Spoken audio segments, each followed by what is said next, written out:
ಶ್ರೀ ಗುರುಭ್ಯೋ ನಮಃ ಹರಿ ಓಂ. ವೀಕ್ಷಕರೇ, ಧನ್ವಂತರಿ ಆರೋಗ್ಯ ಕಾರ್ಯಕ್ರಮಕ್ಕೆ ಸ್ವಾಗತ. ಈ ದಿನ ತುಂಬ ಮಂಡಿ ನೋವು ಗುರುಗಳೇ ನಮಗೆ ಅಂಥೇಳಿ ತುಂಬ ಜನ ಕೇಳ್ತಾ ಇರ್ತಾರೆ. ಹಾಗಾಗಿ ತುಂಬ ಒಂದು 30-40 ವರ್ಷ ಆದರೆ ಸಾಕು, ತುಂಬಾ ಜಾಸ್ತಿ ಮಂಡಿ ನೋವು ಬರುತ್ತೆ ಗುರುಗಳೇ ಅಂಥೇಳಿ ಆ ಪೀಳಿಗೆಯಲ್ಲಿ, ಆ ವಯಸ್ಸಿನ ಸಂದರ್ಭದಲ್ಲಿ ಮತ್ತು ತುಂಬ ವಯಸ್ಸಾದವರು ಕೂಡ ಆ ರೀತಿ ಹೇಳ್ತಾರೆ. ಅದಕ್ಕೆ ಮುಖ್ಯವಾದ ಕಾರಣಗಳನ್ನ ನಾವು ಫಸ್ಟ್ ನೋಡೋಣ. ಒಂದು, ಮಂಡಿ ನೋವು ಬರೋಕ್ಕೆ ಆಗಲಿ, ಬೆನ್ನೋವು ಬರೋಕ್ಕೆ ಆಗಲಿ, ಅದು ದೇಹದಲ್ಲಿ ಹಲವಾರು ಪೇನ್ಸ್ಗಳು ಬರಲಿಕ್ಕೆ ಮುಖ್ಯವಾದ ಕಾರಣ ಏನು ತಿಳ್ಕೊಳ್ಳೋಣ ಮೊದಲು. ನೋಡಿ, ತುಂಬ ಜಾಸ್ತಿ ದೇಹದಲ್ಲಿ ಪೇಯ್ನ್ಗಳು, ನೋವುಗಳು ಎಲ್ಲ ಜಾಸ್ತಿ ಬರಲಿಕ್ಕೆ ಮುಖ್ಯವಾದ ಮೂಲ ಕಾರಣ ಏನು ಅಂದರೆ ಓವರ್ ವೆಯ್ಟ್. ತುಂಬ ಜಾಸ್ತಿ ವೆಯ್ಟ್ ಜಾಸ್ತಿ ಆಗೋದು.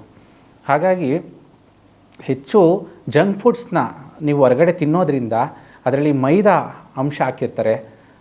ಹಾಗಾಗಿ ನಿಮಗೆ ಹೆಚ್ಚಾಗಿ ಈ ಮೈಕೈ ನೋವು ಜಾಸ್ತಿ ಕಾಣಿಸ್ಕೊಳ್ಳುತ್ತೆ. ಬೇಕರಿಯ ಪದಾರ್ಥಗಳು ಹೆಚ್ಚಾಗಿ ತಿನ್ನಬಾರ್ದು, ಮತ್ತು ಆರ್ಟಿಫಿಷಿಯಲ್ ಕಲರ್ಸ್ ಹಾಕಿರ್ತಾರೆ. ಹಾಗಾಗಿ ತುಂಬ ಬೇಕರಿಯ ಪದಾರ್ಥಗಳನ್ನು ಆದಷ್ಟು ನಿಷಿದ್ಧ ಮಾಡಿ ಅಂತಲೇ ನಾವು ಹೇಳ್ತೀವಿ. ಇನ್ನು ಓವರ್ ವೆಯ್ಟ್ ಒಂದಾದರೆ ಇನ್ನೊಂದು ವಂಶಾವಳಿಯಿಂದ ಕೆಲವ್ರಿಗೆ ಬಂದ್ಬಿಡುತ್ತೆ. ಹೇಗೆ ಅಂತಂದರೆ, ತುಂಬ ಜಾಸ್ತಿ ಅವರ ಕುಟುಂಬದಲ್ಲಿ ಯಾರಿಗಾದರೂ ತುಂಬ ಈ ರೀತಿ ಮೊದಲಿಂದಲೇ ಕಾಲು ಬೇನೆ ಜಾಸ್ತಿ ಇದ್ದು ಅವ್ರ ಮಕ್ಕಳಿಗೆ ಬರೋ ಸಾಧ್ಯತೆಗಳು ಇರುತ್ತೆ ವಯಸ್ಸಾದ ಮೇಲೆ. ಹಾಗೆ ಇನ್ನು ಕೊನೆಯದಾಗಿ ಹೇಳಬೇಕು ಅಂದರೆ ಹಾರ್ಮೋನಲ್ ಇಂಬ್ಯಾಲೆನ್ಸ್. ಹೆಣ್ಣು ಮಕ್ಕಳಲ್ಲಿ ಯಾವ ರೀತಿ ಗರ್ಭಿಣಿಯ ಕಾಲದ ನಂತರ ಹೆಚ್ಚಾಗಿ ಅವರಲ್ಲಿ ಹಾರ್ಮೋನಲ್ ಇಂಬ್ಯಾಲೆನ್ಸ್ ಆಗುತ್ತೆ. ಆ ಸಂದರ್ಭದಲ್ಲೂ ಕೂಡ ಈ ತುಂಬ ಜಾಸ್ತಿ ಮೂಳೆ ನೋವು, ಮೈಕೈ ನೋವು ಎಲ್ಲ ಬರುತ್ತೆ. ಹಾಗಾಗಿ ಇದು ತುಂಬ ಒಂದು ಕಾಡುವಂಥ ವಿಚಾರ. ಇನ್ನು ನಾವೀಗ ಕಾರಣಗಳನ್ನು ನೋಡಿದ್ವಿ, 3 ಕಾರಣಗಳು. ಇನ್ನು ಇದಕ್ಕೆ ಪರಿಹಾರಗಳೇನು ನೋಡೋಣ. ಈ ಮಂಡಿ ನೋವು, ಬೆನ್ನು ನೋವು, ಇದಕ್ಕೆಲ್ಲ ಪರಿಹಾರ ಏನು ಅಂದರೆ, ಮೊದಲನೇದಾಗಿ ಬಿಸಿ ನೀರನ್ನು ಕುಡಿಯೋದು. ಯಾರಿಗೆ ಹೆಚ್ಚು ಮೈಕೈಯಲ್ಲಿ ನೋವು ಇರುತ್ತೋ ಅಂಥವ್ರು ಮನೆಯಲ್ಲಿ ಕೋಲ್ಡ್ ವಾಟರು, ಐಸಿನ ತೆಗೆದುಬಿಟ್ಟು ಹಾಗೆ ನೇರವಾಗಿ ಕುಡಿತಾರೆ ಕೆಲವರು. ಆ ತಪ್ಪನ್ನು ಯಾವತ್ತೂ ಮಾಡೋಕ್ಕೆ ಹೋಗಬೇಡಿ. ಸಾಧ್ಯವಾದಷ್ಟು ಬಿಸಿ ನೀರನ್ನು ಕುಡೀರಿ. ಅದರಿಂದ ಹೆಚ್ಚಾಗಿ ನೋವುಗಳು ಕಮ್ಮಿ ಮಾಡುವಂಥ ಗುಣ ಅದರಲ್ಲಿದೆ.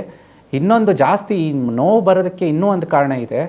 ನೀರನ್ನು ಸರಿಯಾದ ಕ್ರಮದಲ್ಲಿ ತೊಗೊಳ್ಳದೇ ಇರೋದು. ಉದಾಹರಣೆಗೆ, ಕೆಲವರು ನಿಂತ್ಕೊಂಡು ನೀರು ಕುಡಿತಾರೆ ಹಾಗೂ ನಿಂತ್ಕೊಂಡು ಊಟ ಮಾಡ್ತಾರೆ.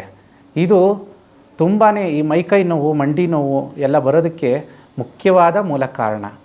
ಹಾಗಾಗಿ ಯಾವತ್ತು ನಿಂತ್ಕೊಂಡು ಯಾರು ನೀರು ಕುಡಿಬೇಡಿ. ಕೂತ್ಕೊಂಡು ರೆಸ್ಟ್ಫುಲ್ಲಾಗಿ ಬಾಡಿನ ಮಾಡಿಕೊಂಡು ಆಮೇಲೆ ನೀರನ್ನು ಕುಡೀರಿ. ಇದು ನಮ್ಮ ಆಯುರ್ವೇದದಲ್ಲಿ ಹೇಳಿರುವಂಥ ವಿಚಾರ.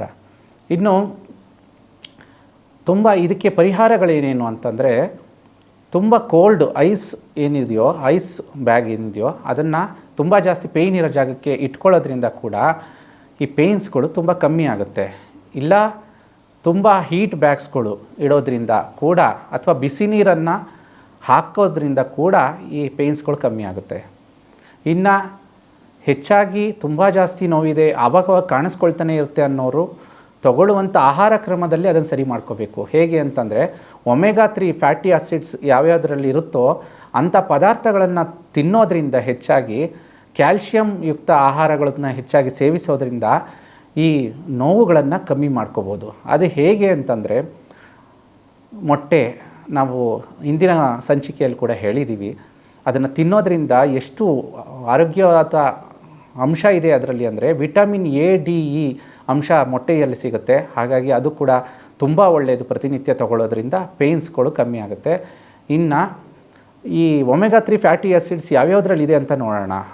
ಒಮೆಗಾ 3 ಫ್ಯಾಟಿ ಆ್ಯಸಿಡ್ಸು, ಒಂದು ವೇಳೆ ನೀವು ನಾನ್ ವೆಜಿಟೇರಿಯನ್ ಆದರೆ, ನೀವೇನು ಫಿಶನ್ನು ತಿಂತಿರೋ ಆ ಫಿಶನ್ನು ತಿನ್ನೋದ್ರಿಂದ ನಿಮಗೆ ಒಮೆಗಾ 3 ಫ್ಯಾಟಿ ಆ್ಯಸಿಡ್ ನಿಮ್ಮ ದೇಹಕ್ಕೆ ಸೇರಿರುತ್ತೆ. ಒಂದು ವೇಳೆ ತಿನ್ನದೇ ಇರುವಂಥವ್ರು ನಾನ್ ವೆಜ್ಜನ್ನು, ಒಮೆಗಾ 3 ಫ್ಯಾಟಿ ಆ್ಯಸಿಡ್ದು ಕ್ಯಾಪ್ಸೂಲ್ಸ್ಗಳು ಸಿಗುತ್ತೆ. ಅದು ಟ್ರಸ್ಟೆಡ್ ಯಾವುದಿರುತ್ತೋ ಅದನ್ನು ನೋಡಿ ನೀವು ತೊಗೊಂಡು ವಾರಕ್ಕೆ ಒಂದೊಂದನ್ನು ಸ್ವೀಕರಿಸ್ತಾ ಬನ್ನಿ, ಭಾನುವಾರ. ಅದರಿಂದ ಕೂಡ ನಿಮಗೆ ಪೇಯ್ನ್ಸ್ಗಳು ಕಮ್ಮಿ ಆಗುತ್ತೆ. ಇನ್ನು ಒಂದು ವಿಟಮಿನ್ D3 ಕ್ಯಾಪ್ಸೂಲ್ಗಳು ಕೂಡ ಸಿಗುತ್ತೆ. ಅದನ್ನು ಕೂಡ ನೀವು ಸ್ವೀಕರಿಸ್ಬೋದು ವಾರಕ್ಕೊಂದು ದಿನ, ವಾರಕ್ಕೊಮ್ಮೆ. ಇನ್ನು ಇದಾದಮೇಲೆ ನೆಕ್ಸ್ಟು ಈ ಫಿಶ್ಶು ತಿನ್ನದೇ ಇರುವಂಥವ್ರು ಕೆಲವರು ಇರ್ತಾರೆ. ಅಂಥವ್ರಿಗೆ ನಮ್ಮಲ್ಲಿ ಅಗಸೆ ಬೀಜಗಳು ಸಿಗುತ್ತೆ. ಅದರಲ್ಲಿ ತುಂಬಾ ಈ ಪೇಯ್ನನ್ನು ಕಮ್ಮಿ ಮಾಡುವಂತಹ ಅಂಶ ಇದೆ. ಹಾಗಾಗಿ ಅದು ಬಿಟ್ಟರೆ ಅಕ್ರೂಟ್ ಅಂತ ಇದೆ. ಹಾಗಾಗಿ ಅದರಲ್ಲೂ ಕೂಡ ಒಮೆಗಾ 3 ಫ್ಯಾಟಿ ಆ್ಯಸಿಡ್ಸ್ ತುಂಬಾ ಇರುತ್ತೆ. ಹಾಗಾಗಿ ಅದು ಕೂಡ ದೇಹಕ್ಕೆ ತುಂಬ ಒಳ್ಳೆಯದು. ಇವನ್ನೆಲ್ಲ ಹೆಚ್ಚಾಗಿ ಸ್ವೀಕರಿಸಬೇಕು. ಇನ್ನು ಒಕ್ಕಳಿಗೆ ಮಲಗೋ ಸಂದರ್ಭದಲ್ಲಿ ನೀವೇನು ಮಾಡಬೇಕು ಅಂದರೆ ಆಲಿವ್ ಆಯಿಲ್ ನಿಮ್ಮ ಹತ್ರ ಇತ್ತು ಅಂದರೆ ಅದನ್ನು ಕೂಡ ಒಕ್ಕಳಿಗೆ ಮಲಗೋಕ್ಕೂ ಮುನ್ನ ಹಾಕಿ ಆ ಎಣ್ಣೆಯನ್ನು ಮಸಾಜ್ ಮಾಡೋದ್ರಿಂದ ಕೂಡ ಪೇಯ್ನ್ಸ್ಗಳು ಕಮ್ಮಿ ಆಗುತ್ತೆ. ಇನ್ನು ಸಾಸಿವೆ ಎಣ್ಣೆ ನೀವು ಕೇಳಿದ್ದೀರಾ, ಅದು ಕೂಡ ನೀವು ಒಕ್ಕಳಿಗೆ ಹಾಕ್ಕೋಬೋದು. ಒಂದು ವೇಳೆ ಆಲಿವ್ ಆಯಿಲ್ ಇಲ್ಲ ಅಂತಂದರೆ ಆಲ್ಟರ್ನೇಟಿವು ಅದನ್ನು ಒಂದು ಹತ್ತಿಯಲ್ಲಿ ತೊಗೊಂಡು ಒಕ್ಕಳಿಗಿಟ್ಟು ಅದನ್ನು ಆನಂತರ 3 ಬೆರಳುಗಳಲ್ಲಿ ಅದನ್ನು ಮಸಾಜ್ ಮಾಡಬೇಕು. ಯಾಕಂದರೆ ಹೊಟ್ಟೆಯ ಹೊಕ್ಕಳೇನಿದೆಯೋ ಆ ಒಕ್ಕಳಿನ 2 ಇಂಚ್ ಕೆಳಗಡೆ ಬಲಭಾಗದಲ್ಲಿ ನೀವು ಮಸಾಜ್ ಮಾಡೋದ್ರಿಂದ ಈ ರೀತಿ ಆ ಒಂದು ಆಕ್ಯುಪ್ರೆಷರ್ ಪಾಯಿಂಟ್ಸ್ಗಳ ಮೇಲೆ ಒತ್ತಡಗಳು ಬಿದ್ದಾಗಲೂ ಕೂಡ ಈ ಪೇಯ್ನ್ಸ್ಗಳೆಲ್ಲ ಕಮ್ಮಿ ಆಗುತ್ತೆ. ಆನಂತರ ಈ ಇನ್ನೂ ಕೆಲವರು ಹೇಳ್ತಾರೆ ಏನಂತ ಅಂದರೆ ಡ್ರೈ ಫ್ರೂಟ್ಸ್ಗಳನ್ನ ನೇರವಾಗಿ ತಿಂತಾರೆ ಕೆಲವರು. ಆ ರೀತಿ ತಿನ್ನಬಾರ್ದು, ಅದು ಕೂಡ ಡೇಂಜರ್ ತುಂಬ. ನೀವು ರಾತ್ರಿ ಹೊತ್ತು ವಾಲ್ನಟ್ ಇರ್ಬೋದು, ಬಾದಾಮಿ ಇರ್ಬೋದು, ಇದೆಲ್ಲ ನೀವು ರಾತ್ರಿ ಹೊತ್ತು ನೀರಿನಲ್ಲಿ ನೆನೆಸಿಟ್ಟು, ದ್ರಾಕ್ಷಿ ಇರ್ಬೋದು, ಇದನ್ನೆಲ್ಲ ನೆನೆಸಿಟ್ಟು ಬೆಳಗಿನ ಜಾವದಲ್ಲಿ ಎದ್ದು ಅದನ್ನು ತಿಂದು ಆ ದ್ರಾಕ್ಷಿಯ ನೀರನ್ನು ಕೂಡ ಕುಡಿಬೇಕು ನೀವು. ಆ ರೀತಿ ಮಾಡೋದ್ರಿಂದ ನಿಮಗೆ ಹೆಚ್ಚು ಪೇಯ್ನ್ಸ್ಗಳೆಲ್ಲ ಕಮ್ಮಿ ಆಗುತ್ತೆ. ಇದು ಮೇಲ್ಮುಖವಾಗಿ ಮಾಡುವಂತಹ ವಿಚಾರ. ಆದರೆ ಇನ್ನು ನೀವು ಅಡುಗೆ ಕ್ರಮದಲ್ಲಿ ಹೇಗೆ ಬದಲಾವಣೆ ಮಾಡೋದು ಅಂತಂದರೆ, ಉದಾಹರಣೆಗೆ ಮಂಗರ ಬಳ್ಳಿ ಅಂತ ನೀವು ಕೇಳಿರ್ತೀರ. ಆದರೂ ಕಟ್ಟಾಗಿರುತ್ತೆ ಮಧ್ಯ ಮಧ್ಯದಲ್ಲಿ. ಅದನ್ನು ಕೂಡ ನೀವು ಅಡುಗೆಯಲ್ಲಿ ಬಳಸೋದ್ರಿಂದ ಸಾಂಬಾರು ಮಾಡುವಾಗ ಅದು ನಿಮಗೆ ಪೇಯ್ನ್ಸ್ಗಳನ್ನು ಜಾಯಿಂಟ್ ಪೇಯ್ನ್ಸ್ಗಳನ್ನ ಕಮ್ಮಿ ಮಾಡುತ್ತೆ. ಇನ್ನು ಪಾಲಕ್ ಸೊಪ್ಪು, ದಂಟನ ಸೊಪ್ಪು, ಮಂಗರ ಬಳ್ಳಿ ಇದಿಷ್ಟನ್ನು ಹಾಕಿ ನೀವು ಮಸೊಪ್ಪು ಮಾಡಿಕೊಂಡು ತಿನ್ನೋದ್ರಿಂದ ಕೂಡ ನಿಮಗೆ ಈ ಪೇಯ್ನ್ಸ್ಗಳೆಲ್ಲ ತುಂಬಾ ಕಮ್ಮಿ ಆಗುತ್ತೆ, ಗುಣಮುಖ ಆಗ್ಬೋದು. ಇದು ಫಸ್ಟ್ ಏಡ್ ನಾವು ಹೇಳಿರೋದು.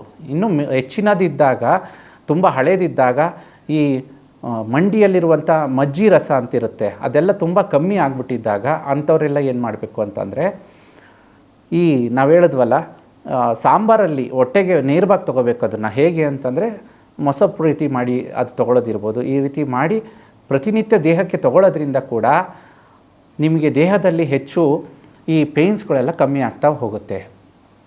ಹಾಗೂ ನೀವು ಸರಿಯಾದ ಸಮಯಕ್ಕೆ ಊಟ ಮಾಡಬೇಕು, ಸರಿಯಾದ ಸಮಯಕ್ಕೆ ನೀರನ್ನು ಕುಡಿಬೇಕು. ಆಗ ನಿಮ್ಮ ಆಹಾರದ ಕ್ರಮ ಬದಲಾಗುತ್ತೆ. ಇನ್ನು ಬೆಳಗಿನ ಜಾವದಲ್ಲಿ ಎದ್ದಾಗ ಎಕ್ಸಸೈಸನ್ನು ಮಾಡೋದ್ರಿಂದ, ವ್ಯಾಯಾಮಗಳನ್ನು ಮಾಡೋದ್ರಿಂದ ಕೂಡ ಕಡಿಮೆ ಆಗುತ್ತೆ. ಮತ್ತು ಮೆಟ್ಟಿಲು ಯಾವಾಗಲೂ ಕೂಡ ಮನೆಯಲ್ಲಿ ಹೆಚ್ಚಾಗಿ ಮೆಟ್ಲನ್ನು ಹತ್ತುತ್ತಾ ಇರ್ತಾರೆ ಕೆಲವರು. ಹಾಗಾಗಿ ಕೂಡ ಮಂಡಿ ಸವೆತ ಉಂಟಾಗುತ್ತಂಥವ್ರಿಗೆ. ಹಾಗಾಗಿ ಜಾಸ್ತಿ ಹತ್ತಿ ಇಳಿಯೋದನ್ನು ಕಮ್ಮಿ ಮಾಡಬೇಕಂತವರು ವಾಸಿ ಆಗೋವರೆಗೂ ಕೂಡ. ಆನಂತರ ವ್ಯಾಯಾಮಗಳನ್ನು ಮಾಡಬೇಕಾಗುತ್ತೆ. ಈಗ ಎಷ್ಟೊಂದು ಏರೋಬಿಕ್ಸ್ ವ್ಯಾಯಾಮಗಳು ಅಂತೇಳಿ ಇದೆ, ಅದನ್ನು ಕೂಡ ಮಾಡ್ಬೋದು. ಅದಲ್ಲದೆ ಈಗ ಪಶ್ಚಿಮೋತ್ತಾಸನ ಇರ್ಬೋದು, ಆವಾಗ ಬ್ರಿಡ್ಜ್ ಪೋಸ್ ಇರ್ಬೋದು, ಈ ಥರ ಕೇಗಲ್ ಎಕ್ಸಸೈಸ್ ಇರ್ಬೋದು, ಈ ಥರ ಎಷ್ಟೊಂದು ಎಕ್ಸಸೈಸ್ಗಳಿದೆ, ವ್ಯಾಯಾಮಗಳಿದೆ. ಅವುಗಳನ್ನೆಲ್ಲ ನೀವು ಮಾಡೋದ್ರಿಂದ ಕೂಡ ನಿಮಗೆ ಪೇಯ್ನ್ಸ್ಗಳೆಲ್ಲ ಬಾಡಿನಲ್ಲಿ ಕಮ್ಮಿ ಆಗುತ್ತೆ. ಒಂದು ವೇಳೆ ಏನೂ ಮಾಡೋಕ್ಕಾಗಲಿಲ್ವಾ, ಕಾಲನ್ನು ಜಸ್ಟ್ ನೀಡಿಕೊಂಡು ರಿಲ್ಯಾಕ್ಸ್ ಮಾಡಿಕೊಂಡು ಕೂತ್ಕೋಬೇಕು.